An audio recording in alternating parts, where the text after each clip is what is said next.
Hello, and welcome to Educational Triage, where we discuss issues in alternative education.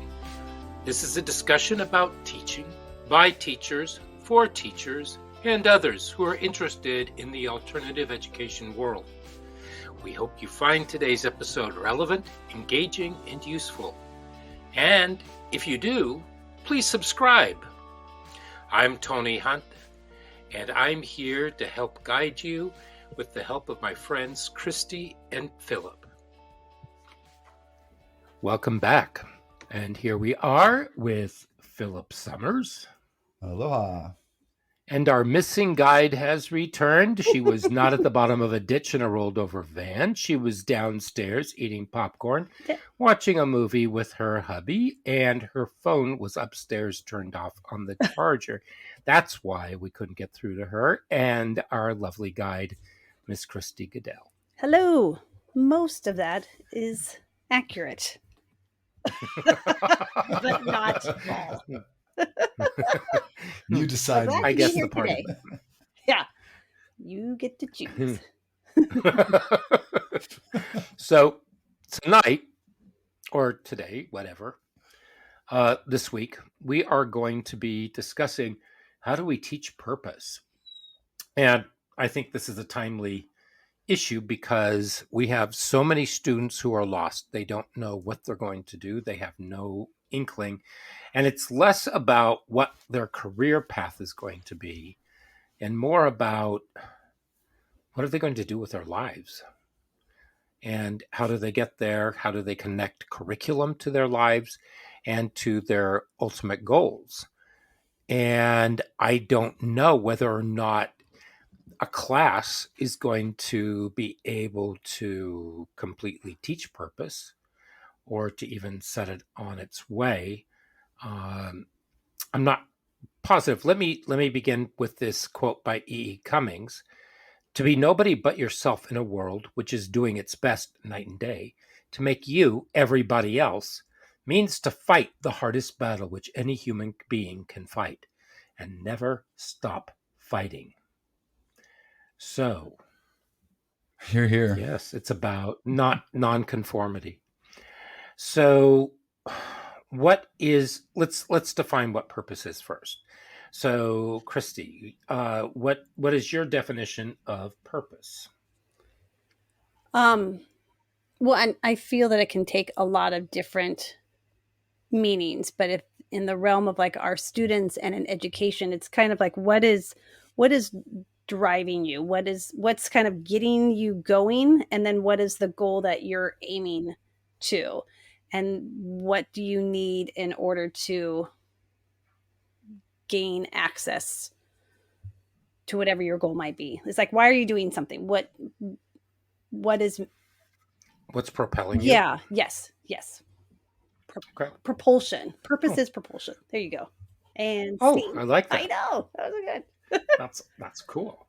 Mr. Philip. Well, not to tie myself down with painting the perfect picture of purpose. I think it's like anything else. There's degrees. Yeah, do you like that alliteration? It's just degrees of purpose. Today's purpose is sometimes digging a ditch, but sometimes curing cancer, for example. And there's a passion, though, to purpose. And I think that's the thing that we seek is that life's purpose or whatever that is. You know, a lot of people, they seek their purpose, and that takes passion. And maybe that's what we're talking about when we talk about the purpose of life or purpose, the ultimate purposes, you know, what general direction you're going in medicine, for example, and then what kind of medicine. If you're going into pediatrics, you must love kids and you must face some other, you know, extremely dim things about that profession as well. But that would be a purposeful profession. Teaching, definite purpose. Then again, what you said, though, what's the purpose of third period algebra 2 in your junior year? Well, it depends on the kid, right? It might be very purposeful, or it's just a activity that they need to accomplish in order to reach their ultimate goal, which could be graduating college so that they can get to the stuff that, you know, that they really want to do. Or they want to be a math professor. And that's just like, they love it. It's Do so you think, individualized, you know? right, but do you think that purpose needs to be taught? If we were to figure out how to uh, bring this passion to the students, do you think Mm-hmm. that would be something that we taught at the high school level? Or do you think that we need to begin fiddling about, as it were, um, with students in the earlier years? Earlier. As far as teaching purpose and passion of purpose and things like that. Mm-hmm. Well, I think that's already there when it comes to that, the younger kids. Uh, well, for example, Montessori is, well, okay, let me back this up. When you've got a kid in third period algebra 2 as a junior, Why is it they're always seeking the that math? level of mathematics. Okay, let's say third period math. You got a kid and they're trying to get through math and they're going through that. What's the purpose of that? They kind of lose sight. So there's got to be some context. And a teacher that teaches math has to sort of excite the students, I think.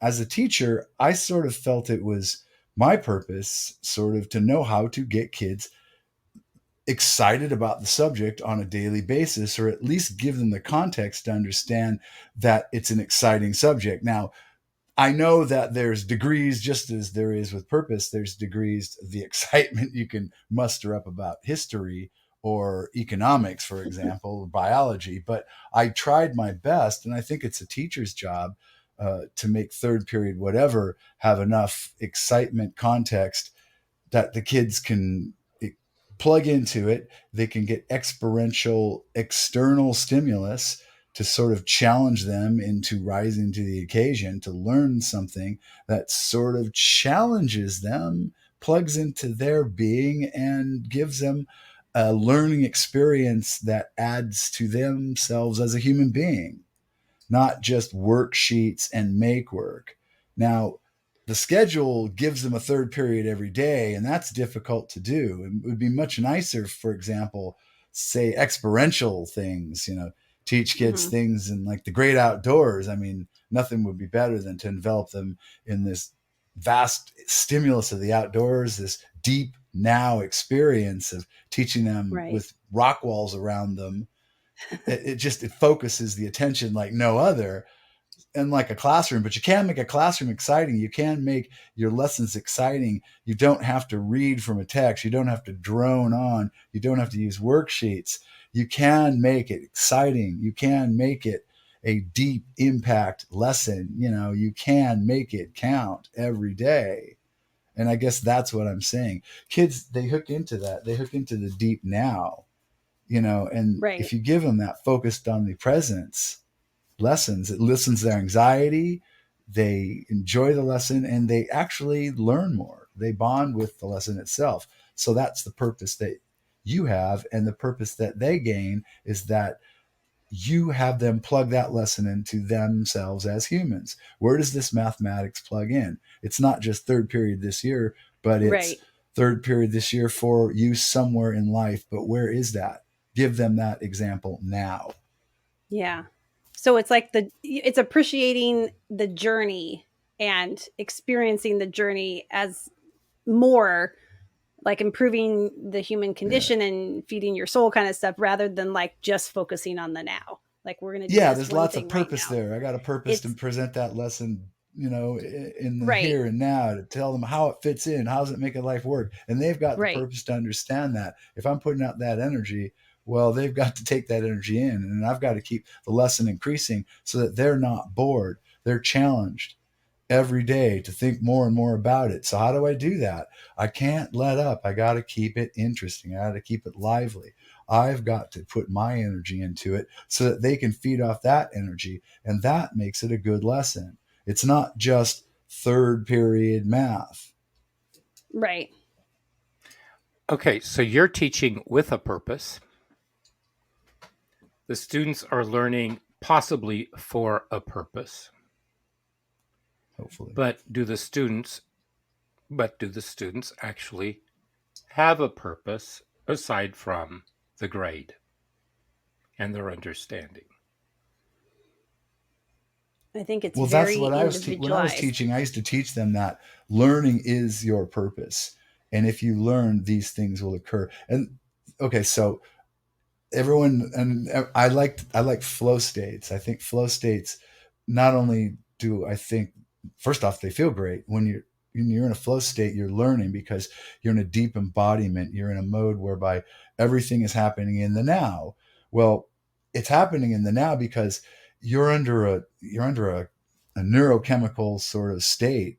You're in a state where hyperfrontality, where you're just focused on that thing that's going on in your brain, where it's not the thing that's supposed to be going on in your brain, but that sort of side problem you got. That's what you're focused on. That goes away. So you're solving the problem. You're working with people. You've got a lesson that counts and you know it counts. So that takes away the anxiety of, ooh, I've got a problem off to the side. Kids are living in that constantly. So if you get rid of that, then the kids focus on the lesson. So now the lesson is the deep now. They start to bond with that. That's also neuroelectrical. That's a gamma sort of wave. When gamma waves start happening, that's a deep state. That's where the aha moments come from. That's an aha moment, a gamma state. That's when they go, but wait a minute, you can actually see that on an encephalograph. Hey, what? That was an aha moment and a gamma state. And kids can get in that if the lesson is mattering. And it doesn't really matter if they understand the purpose overall in life.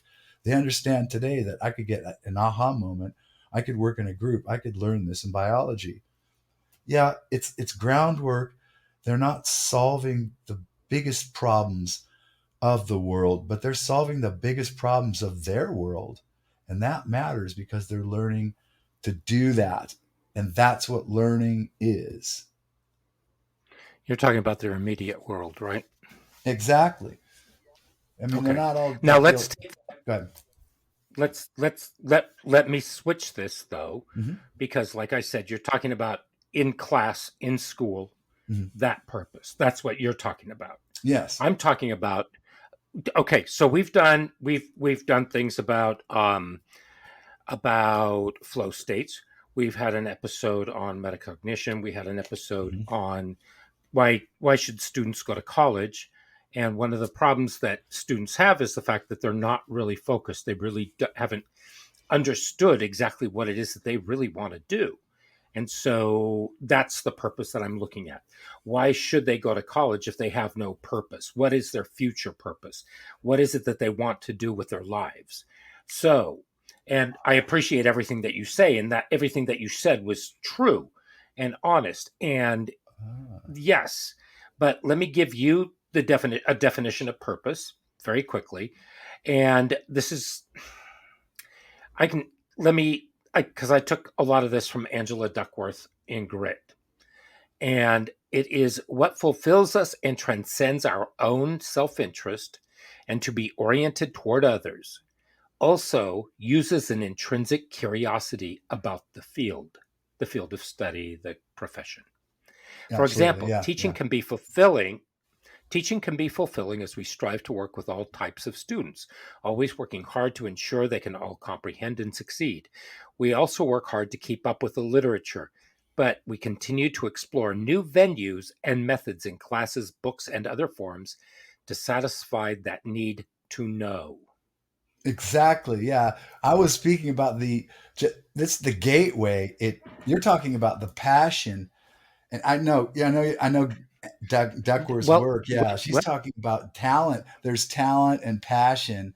Talent will get you like the opening of the eye. You're going, wow, I'm good at this. But unless you want to really do something, that only takes you so far. It's the really wanting to do something, the passion to invest in it, the staying with it year after year after year. Is that what you're speaking of? mhm. Exactly. Yes. Yeah, Yes. right. Because, well, according to Bloom and also according to Duckworth, because Duckworth pulls a lot from Bloom, and Mhm. Bloom, in his developing talent in young people, comes up with three different stages.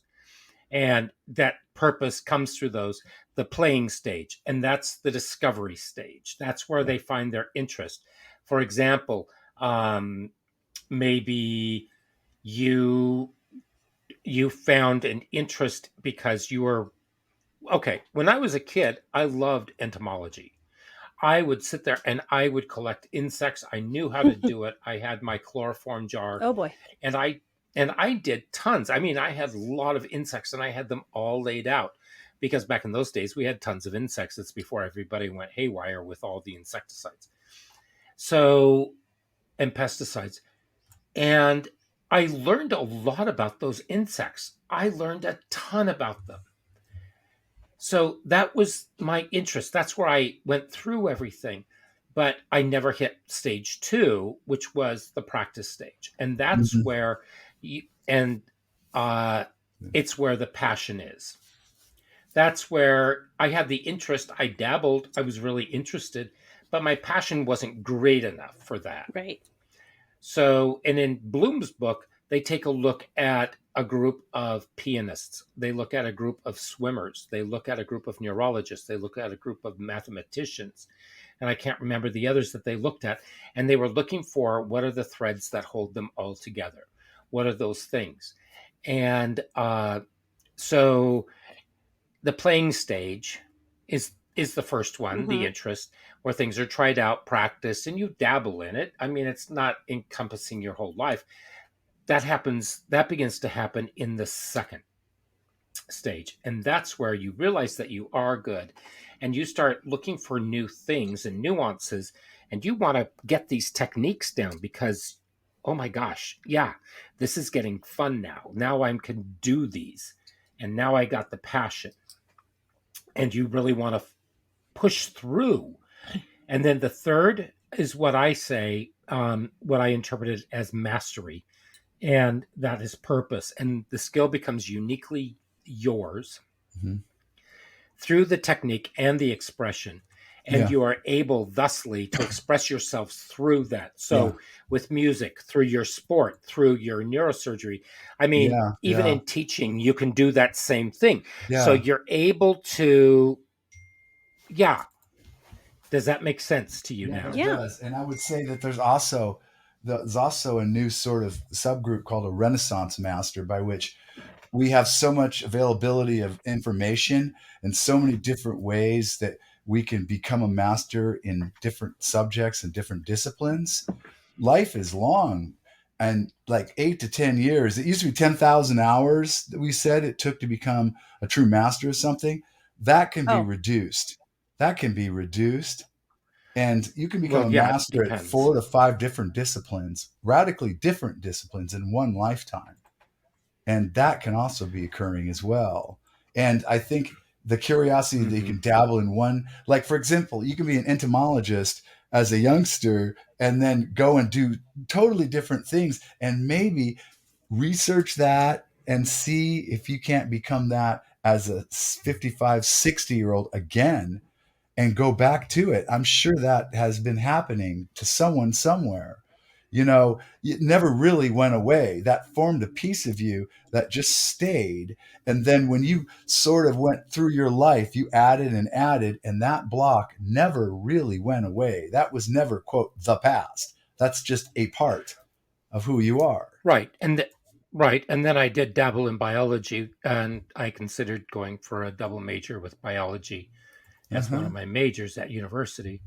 But yeah, I just wasn't serious enough about it. So Yet. it stayed at the interest stage, which was dabbling. Now, here's my question. Here's my next question. Is okay, so Eric. Christy Phillip, when you were little tigers, and you were like wrestling around with life and you were maybe 5 or 6 and they asked you, what do you want to be when you grow up? Right. That What did you want to be, that Christy? age old chestnut. My goal, my career goal for a very, very, very long time was to be a veterinarian. Okay. And so what did you do about it? I did a ton of, I mean, that was my major in college when I went. So I did, um, I did job shadows and I volunteered at the Humane Society and I volunteered in the veterinarian's office and I did all that stuff. And, I really and those were the classes that I really enjoyed, were the math and science and all, and plus I just love the puppies. And that was my focus when I got to college. But then kind of my purpose was a bit countered with reality of how can I attain my goal given the scenarios and my financial situation and time, like Philip was saying, with time to acquire the skills needed for me to be able to live comfortably with my career. So like realism kind of took over my just kind of like ultimate pursuit. Does that make sense? So are you saying that when you were doing it, all of a sudden the reality of having to do the practicums and put in the internship hours and not having any kind of financial basis to support you at that time I think the sort of slapped you across the head? reality of being able to survive financially, the time involved and the education involved and the length that field requires, that length of time in Mm-hmm. order to do it. I My socioeconomic situation would not allow for it. I wouldn't be able to sustain it. It would be Mm-hmm. because I was paying for everything. I didn't have a lot of money. It was going to be it's a long time to do all that stuff. And so Mm-hmm. I It's had to, 6 years, isn't it? oh my God. Well, then you have to do your internship and then you have, Right. and all that after you get your medical degree. It was just and I realized that my purpose, the passionate part that I really liked, was the care of Mm-hmm. with the animals and the interaction with the people when they're bringing their pets in. Like Mm-hmm. that really was kind of my main focus. I just happened to be fairly skilled in the math and science portion and being able to think visually, but that wasn't enough to overcome this is going to be So hard to get so done. could you have become something like a vet tech practitioner? Um, They have nurse practitioners. Why mhm. not a vet tech practitioner? uh, I mean, definitely that is an absolutely reasonable career path. But at the same time as that decision was kind of shifting, the other part of my career, like, when you were at college, you had to take a language that was a requirement. And so your Mm-hmm. choices were French, German, Spanish, or sign language. And so I was like, well, that was just a class. I talk with my hands, can't tell that on the podcast if you're listening, but like I'm very animated. I'm a visual thinker. And I'm like, I didn't do so well in Spanish and French in high school. So I'm like, I will take sign language. How hard could that be? And I just loved it. And just, it really, it kind of fit a lot of the same purpose, working with Mm-hmm. others, um, being able to work in education was really nice, and it kind of met those same goals, my same purpose of like my growth as a citizen, right? Like what's engaging for me? What is something that is um, continually I'm curious about the cultural and intellectual part of it. And so Mm-hmm. sign language and deaf culture was really interesting to me, and I enjoyed it, and I was talented in that field, and I could see attainment, right? I could get a Mm-hmm. degree and employability, and I would not have to work another like 10 years before I could do anything, right? Right. So it would roll out within enough time Yeah. so that you would be able to achieve some sort of intrinsic Yeah. And satisfaction. I think that's kind of goes back to my original thing with purpose, right? Like you can have these Mm-hmm. goals and the journey and what you're focused on. And then sometimes you just got to kind of complete the tasks at hand to get you to be able to like, how do I want to be a citizen and contribute in my community, Right. and what I want to do? And then how can I get there? And then kind of realize that there might be some constraints that are out of my control. It's not Okay. right. So Yeah. that's kind of, Mm-hmm. what's all that's influenced me so that I can be happy and content. Well, people change their careers maybe 3, 4 times Mm-hmm. during their lifetime, Yeah. um, because they become interested and they find other pursuits. And sometimes it's the passion sort of wears out on them in one way, or they feel like they've conquered this one and here's another one, and Mm-hmm. I have but one life to give. Da, da, da, da. Well, that was one of the So, articles I did look at about purpose in education, and it's kind of that, are you looking to become prepared for the workforce, or are you looking, is that your purpose to gain employment so I can, um, survive and meet my mhm, basic needs? Or am I being prepared on a social, cultural, like citizenship, feeding the soul, right? And those mhm, aren't always, unfortunately, going to parallel each other.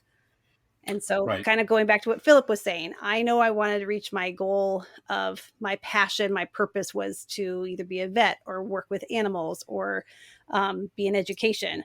But I am going to have to take this dumb class that I really see no purpose in the now, but it gets me on my journey, right? Whichever that Yeah, class may be.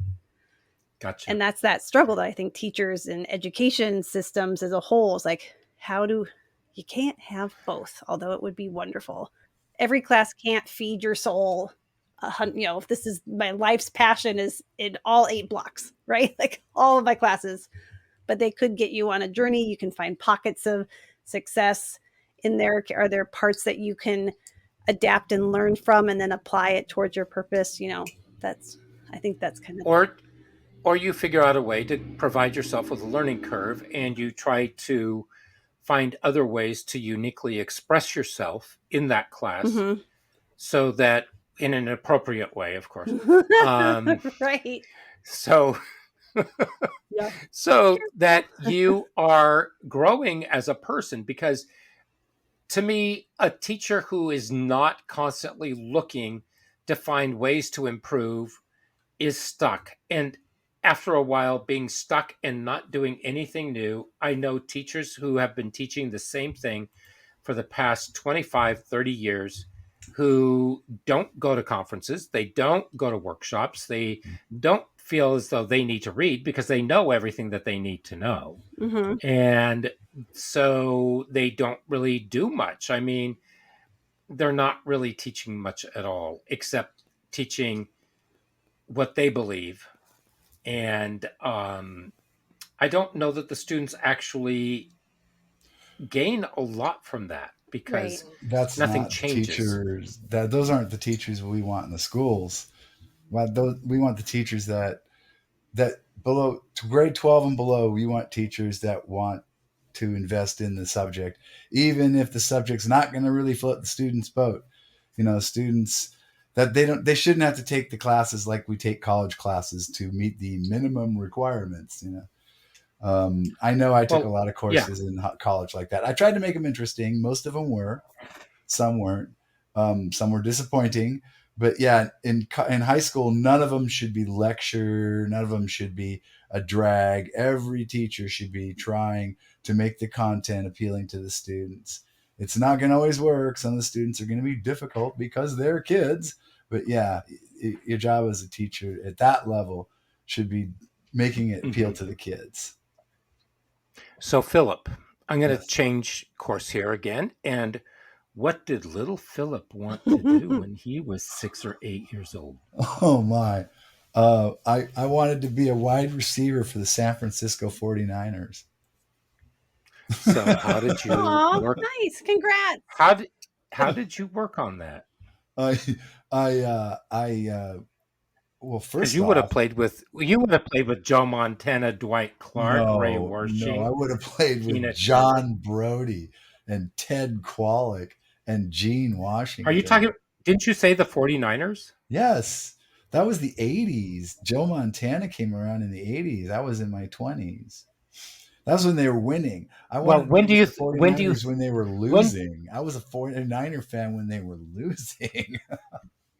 You but were going to but turn it see, I'm around? looking at it that you would have been there. You would have played with the 49ers when the when you were in Yeah, your 20s, because that would be yeah. something. But you wanted to I, work with you just wanted to work with your heroes, right?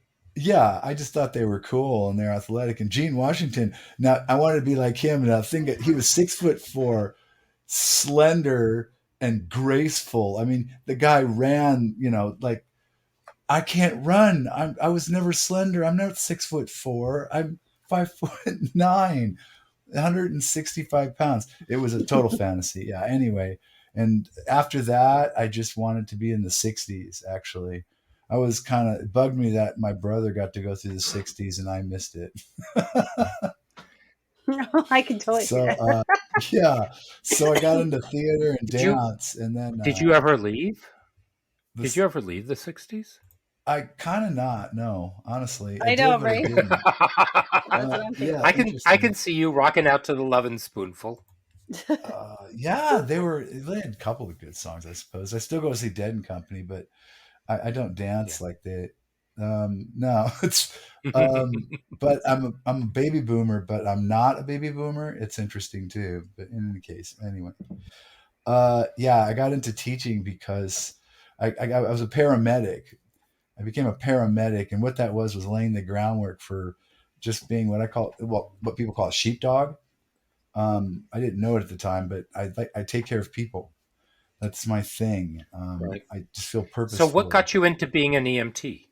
Yeah, that's Um, a quite a jump from How football did to you that. suddenly there's you two kind of things. skipped a Yeah, bit there. It's kind of that's a chunk of yeah, time there and a chunk of info that we kind of need to rattle around in your cage. yeah. That So was an give it to interesting us, baby. experience.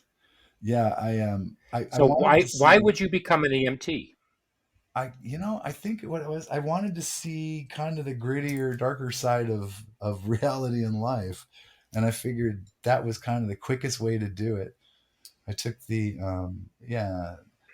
Christie route to it. It was Yep.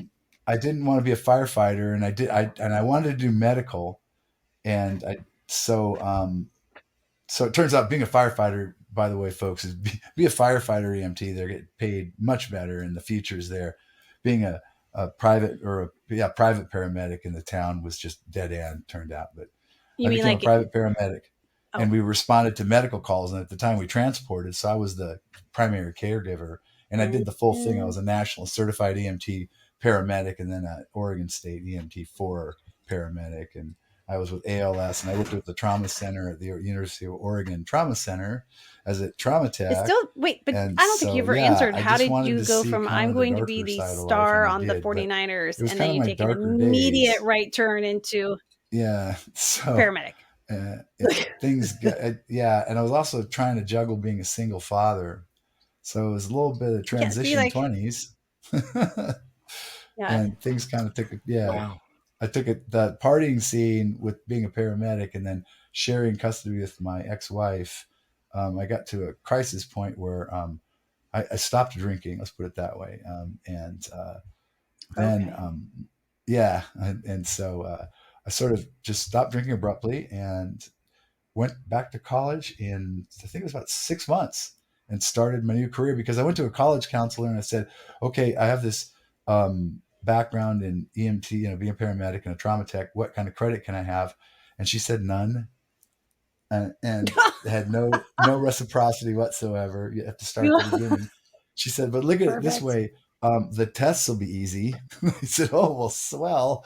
Um, so I Perfect. thought, well, the hours were tough, and I was really impressed with becoming a flight nurse on Life Flight because I'd flown with Life Flight sometimes as a trauma tech and sometimes as a paramedic, and those flight nurses were amazing, amazing technicians. They were amazing, and that kind of got dashed to pieces because I'd have to start at ground zero. And I thought, well, I always want to be a teacher, and that Yeah. was, so I just focused on that. And then I went through college, and it was well rounded, and my schedule was nails. And I'm proud to say I got 3 associates and 2 bachelors with the minimum amount of credits necessary for all 5 of those degrees. Not one credit Wow. wasted. Not one. I don't know how I pulled that off, but yeah. So But you did. yeah, I had like, I was considered an extra class every term was, to take care of my self credits, like what do I need the next term and the term after that. And I always like had it all figured out. And then I got into the master's program and ta-da, was teaching. So See, and it's the same kind of thing where you've got your purpose, but then yeah, life happens, right? Like Yeah. Right. But then purpose can always change. I mean, there's nothing that says that it can't, but then but then maybe as you get older, the interest stage, the dabble stage, that grows Yeah. shorter Mm-hmm. Yeah. because you've already had a lot of life experience.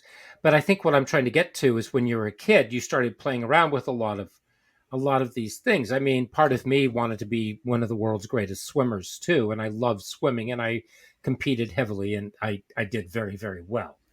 And but back then, I mean, who made money swimming except for Mark Spitz? And Yeah.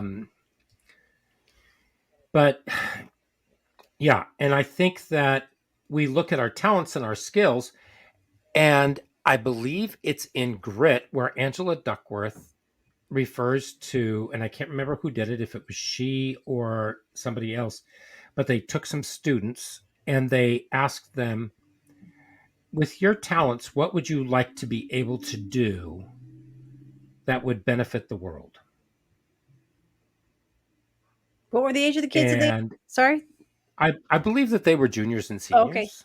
So it wasn't, I was picturing So I elementary made school, and they're like, this I've been looking all over for it in the book, both audio and physical, and I can't seem to locate it. So maybe I was hallucinating. But they the once the students discovered what what they wanted to do with their lives, what kind of social impact they wanted to have, then all of a sudden that's where the maths, that's where the English, that's where everything started to have a focus for them so that they knew how they could use it and how it would incorporate into their goals. And then their grades improved. hmm. They went way up. That makes And sense. because Mm-hmm. well, because if you have a purpose and if you know what it is that you're doing and you can apply it, then you have the relevance of what's necessary. So, is this going to work for everybody? No, it's not, because we still have students who will say, I have no idea what I'm going to do. I really don't have a clue. And so they grasp at straws with things that sound like something that they want to do, but they don't know. Right. I swore I would never be a teacher. I did not want to be a teacher. I What? fell into ghostwriting. Yeah, You would not, you I swore fell you'd into ghost. never be a teacher. I Okay. swore I would never be a teacher. And what I've Okay. discovered in my life is that if I say I will never do something, I end up doing it. Um, I fell into ghostwriting. I fell into ghostwriting and I ghost wrote. And I made some decent money on that. Um, I learned a great deal from it, and it was quick, it was easy, and it was fun. Um, but the teaching, there was a sense of fulfillment that I had, that I enjoyed it. It was pretty simple. I mean, emergency license and everything. And then when I moved back up to Oregon and I got my Oregon license, that's when things really started to fall into place for me. And yeah, so I have the equivalent of two or three bachelor's degrees and two or three master's degrees in a way. So it's weird. Um, Weird. but did you call me weird? You said it was weird. It was weird. Yeah. Oh yes. No, oh, I thought you called me weird. No, well, I mean, what? It's okay. This isn't that. This is just a big editing thing. Um, Oh, thank you. okay, Show off. fine. Okie dokie. But I think what came of it was, Yeah. I think by the time that you get to where I was in my life, I had already done so many different kinds of things. I had already worked up in Alaska and I ran and managed fish processing. I did liaison work between the Japanese and our company. I was also offered not only a job as a fish broker in Japan, but I was also offered the ship, to run the ship and to Oh, I own was it gonna and say, to like, work with the company they gave and you to the just ship. lease it That's out pretty and cool. make money that way. Um, I learned so many different things that were going on, and I loved Oh, it. I really did, but I couldn't see myself doing it. Did it change your And purpose? Like, do you feel that it shifted? Like how? Because that My seems to be the pattern, is that when you're younger, you're kind of more in the now. Like I'm fulfilling my purpose right now, and reckless abandon about how this is going to look down the road. And then it seems kind of as we get either older, or you get into high school, college, then it's more like I'm really pursuing I'm in the now, but I'm also looking at how this is going to, how can I sustain this? You're kind of looking at the journey. Yeah. Okay. Yeah, I never really did look at the journey. I was just looking at where's my next meal going to be coming from and how am I going to sustain. And your journey was shorter, right? But you had to figure out how your passion or your interest in there was going to be able to be sustainable. Whereas when you're little kids, you're just I'm going to play with bugs, right? I don't care if this isn't a job that I could possibly do, or how am I going to build a nest egg by studying, butterfly, right? Like you're just enjoying the passion in the now. Whereas like as we all get older, and I also had happens. Right. And I had my own lawn business that I did during the springs and summers and falls. I did I had a paper route that I started my first one in 5th grade, and I did that well into my high school years. Oh my gosh, Tony, you have too many jobs for this podcast. Oh, I've had a list of jobs. Some people say, "What job haven't you had?" Yeah, I know. Well, my parents, they didn't know what to do with us during the summer because we had just moved. And so they dropped my brother and me off downtown with the day laborers. And then we were picked up by a pickup truck. And I said, where are we going? My brother said, I don't know, but hopefully we get paid. And we went out there and we pulled rye in the wheat fields. And here I am. I was 11, 12. Okay. Outside of agricultural job, what was the youngest you were when you worked a job outside of agriculture? I got fired from a job. He found out I was 13. I don't know why he hired me, but I was happy. 2 days later, he goes, I didn't know you were 13. I said, well, yeah. He goes, I can't hire you. I go, well, you did. He just sent me home. Well, I was 13. My brother was in student achievement, and I used to go around the neighborhood and I sold all of his stuff. That might work. Yeah. And I would get and I kept the money. I was a laundromat. I was working in a laundromat, and he fired me. I was cleaning up. I was probably hazardous. Come to think of it. Yeah. I wasn't fired. I just ran out of product. Oh, well, that might, and then I got fired from a movie theater because I found out I was 14, but there you go. Oh, I did that too, and I was offered my own movie theater. Well, I was 14. I think that, but I think when you're young, you start looking at different jobs that you have, and it tends to harness different powers that you have and allows you to exploit those. And if you are quiet and if you watch and you learn the things not to do and you learn the things to do, and you see what's effective and what's ineffective. Biggest impact on me was when a girl came in. She was constantly late. She was warned. Her parents dropped her off. This is long before cell phones. And her parents dropped her off. The manager turned around and said, oh, you're here. And she said, yeah. And he said, go home. We don't need you anymore. You're fired. And she said, what? And he said, you're fired. She said, but my parents already left. He said, that's not my problem. My problem is the fact that you were 20 minutes late and I told you not to be late again. Yep. And she just sat there and she started crying. He said, I need you to leave the premises of the theater because you're making a scene and the scenes need to be on the screen. A little pun. Oh, wow. Yeah, but I think,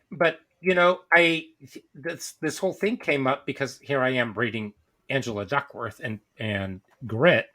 And I think that purpose actually brings out, once students find a purpose, and it doesn't matter.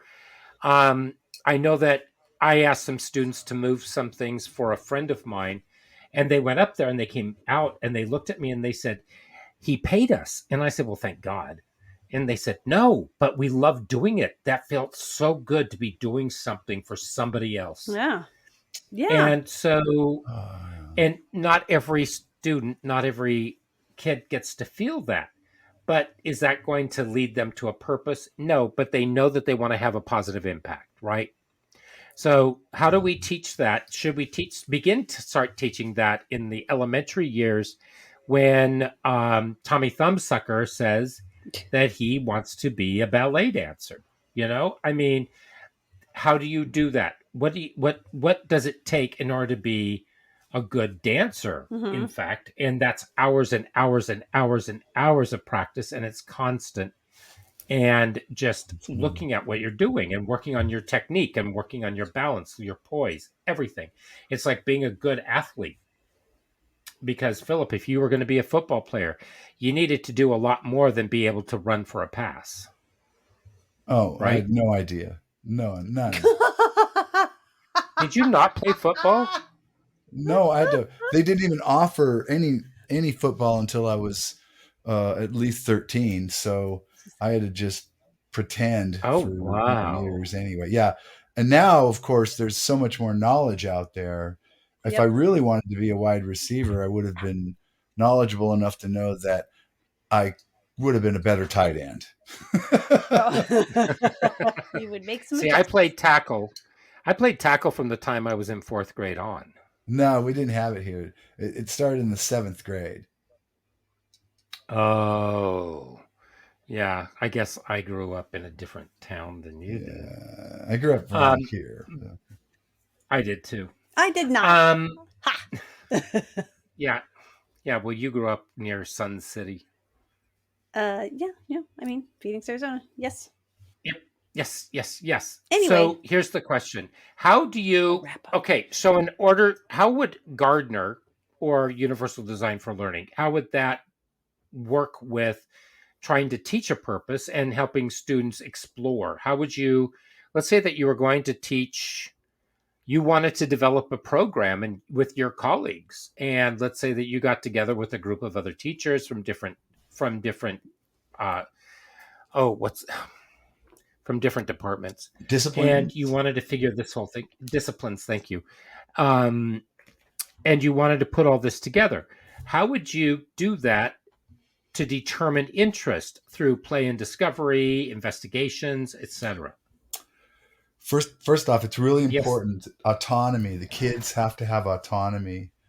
Um, I would ask the kids, let the kids invest, find out where the kids are going with it. That's important. If you had that opportunity, you're saying that, let's get together and we can do this. I would say survey, whatever it took, get to know these kids and find out where they want to go with it and then adapt that. And as teachers, hone it. I'm glad you brought that up because there have been studies that now demonstrate the fact that parents who hover and are constantly monitoring everything that their child does, we like to call them helicopter parents, Mm-hmm. and there's other names for them, but those children tend to be more afraid to take risks, and they're they're very slow to grow because it's very difficult for them to try to figure anything out because somebody's always telling them what to do or how to do it, or that if they Yeah. do it, that it's being censored.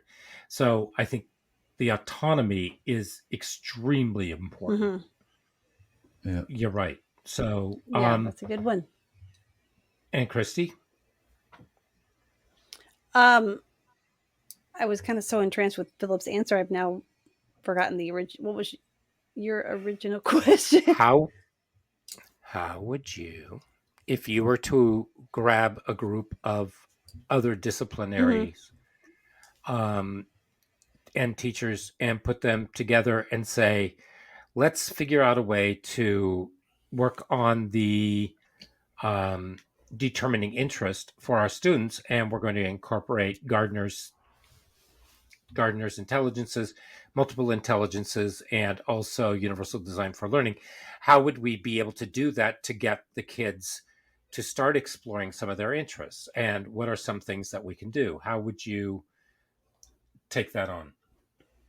I really like the idea of if you've got different departments, and some schools do this really well that I've read about, is if you can connect some of those themes through multiple disciplines, right?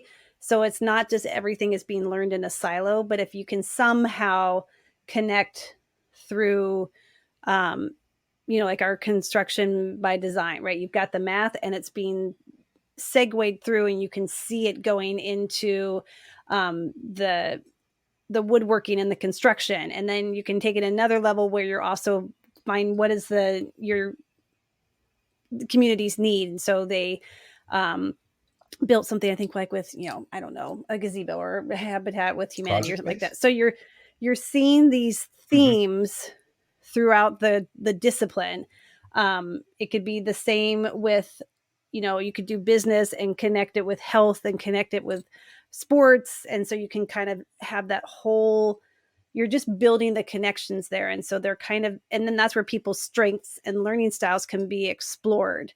And so I really like if that can be done as much as possible so that people can have those aha moments and they're seeing what the purpose of the task is. So instead of just me teaching you, I'm going to teach you about geometry. And then the next class, you're like, I'm going to build something. And then over here, I'm going to try and create some empathy about helping those who may not be able to help themselves, right? If hurricanes came through or they lost a home in a flood and those kind of things. But teaching those in a silo doesn't really kind of create that purpose, right? That sense of citizenship and Right. the empathy And relevance. and the relevance.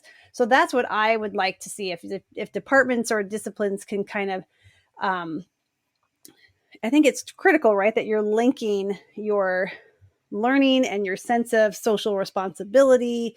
And then you've got those interpersonal skills because you got to do all that stuff with each other. And then you're also learning those kind of, we talked about in a podcast a long time ago, right? What are those essential 21st century skills, right? So you're learning about, timelines and how to break big projects down into small obtainable steps. And I think that would be my goal. That would be my dream, is to have all these throughout. How do we teach careers, though? Because I remember, and I flashed on this while you were speaking. I remember years ago, as we were teaching, and we had to use the textbook, which I never really used a whole lot, but they said you need to go over the different careers, and you need to make these careers so that the students are aware of what those careers are. And that just felt really superfluous and superficial. And the students didn't really pay that much attention to it anyway. How do we get them aware of different kinds of careers? For example, we do something every year.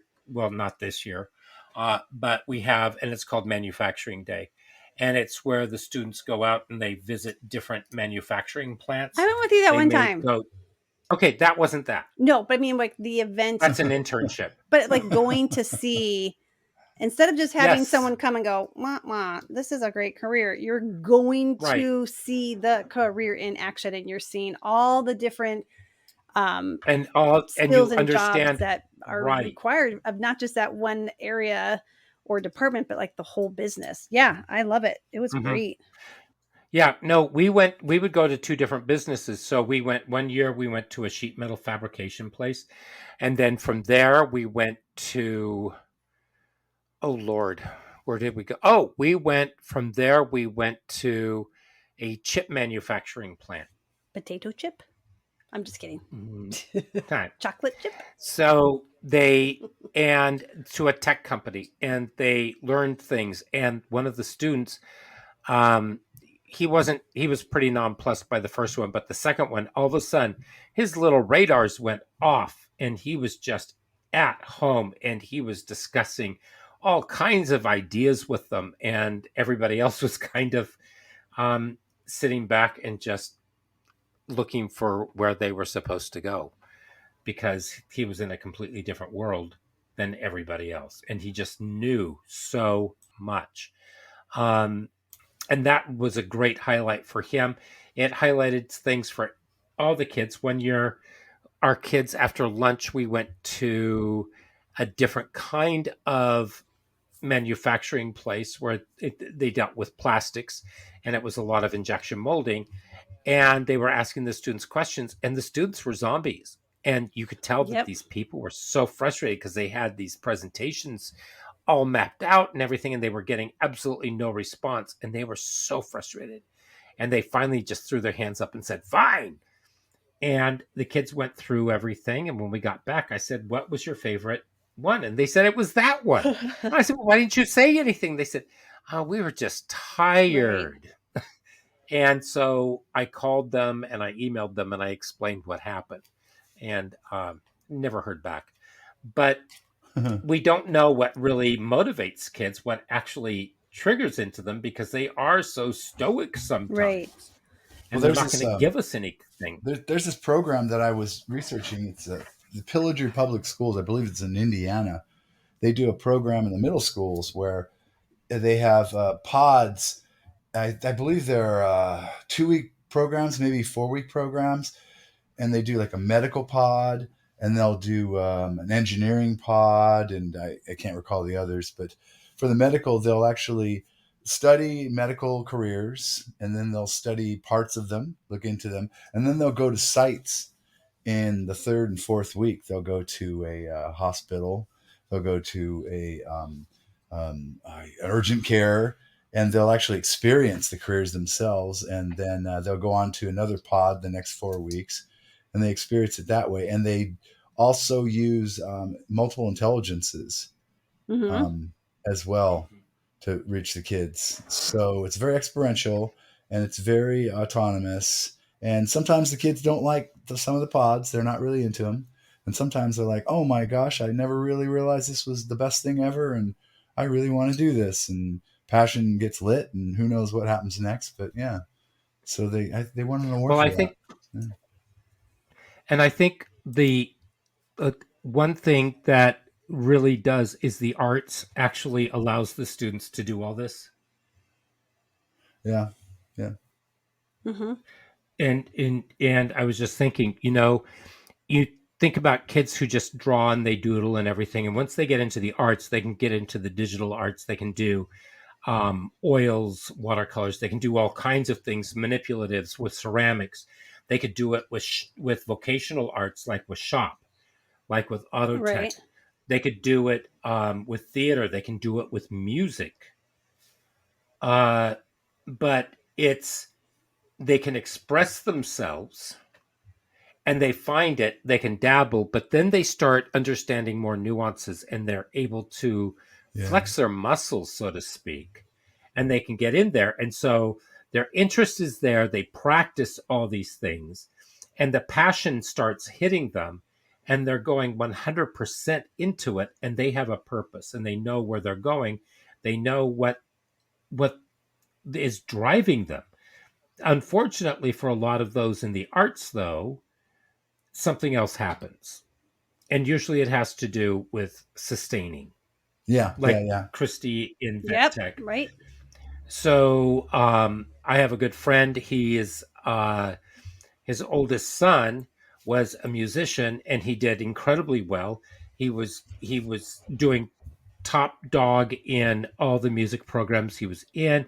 He did extremely well musically, and then he turned to painting. Oh. And now he's making really good money as an artist. And he's getting commissions all over the place.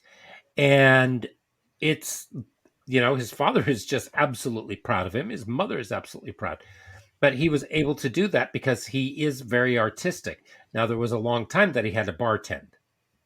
Yep. And he had to pursue his passion on the side. A lot of people do that. You hear about actors doing that in Hollywood and in New York and in Chicago and in Seattle. But there's, I think that if you really are that passionate, that you're going to find a way to sustain it, to make it actually happen for you. Where there's a will, there's a way. Yeah. But I think that the arts really are a really good starting point. Mathematics is another one because we don't really think that much about mathematics, but mathematics can be an art form because it's a language form. Because math is a language and it puts things together, but math is also about patterns. So if you look at the patterns of mathematics, those can also be an art form. And there are so many different ways of looking at it. It all depends on your perspective. So where I might not see it, somebody else may. If somebody is passionate about astronomy, what are they going to do with it? My best friend in high school, he was a total nerd. His parents were like incredible people. His whole family. He had two sisters who were college professors. His brother was on his way to being a college professor.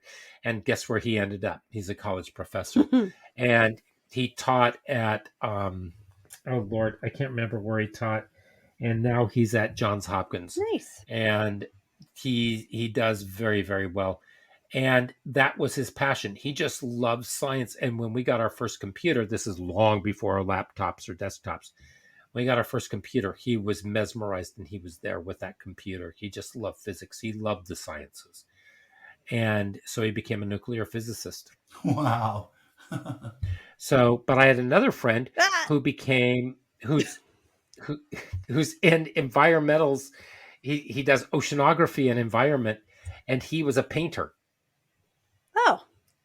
And he said he took a class in college, and we were talking, and he said, yeah, I took this class, and I think that I kind of want to do this instead of painting. I just don't see my life as a painter. I see it doing something else, and I love science. So how do we teach purpose? I mean, can we teach purpose at the high school level? I think maybe partly we can, but... Oh, yeah. Like every other one, it's a complicated topic. It really is a complicated topic, and I think we're going to have to revisit it. I think we're going to have to look at it again. But I think that we hit some good points. Mm-hmm. Yes? Yes. I mean, we got some clarification, and we have some good ideas. Maybe somebody else has something else that they want to share, yeah. So that would be a great way to comment. Or you can email us at educationaltriage@gmail.com. And Christy, it's so good to know that you're not lying at the bottom of the ditch right? in a World Over I know. Yes. Thank you for all your care and warm well wishes about my whereabouts. Much appreciated. You're not lying at the bottom of the ditch. I am not dead. And our next episode, we're going to be talking with Courtney Lear, who is going to talk about using neuroscience in the classroom. So I want to thank all of you for listening, and until next week, good night. Aloha.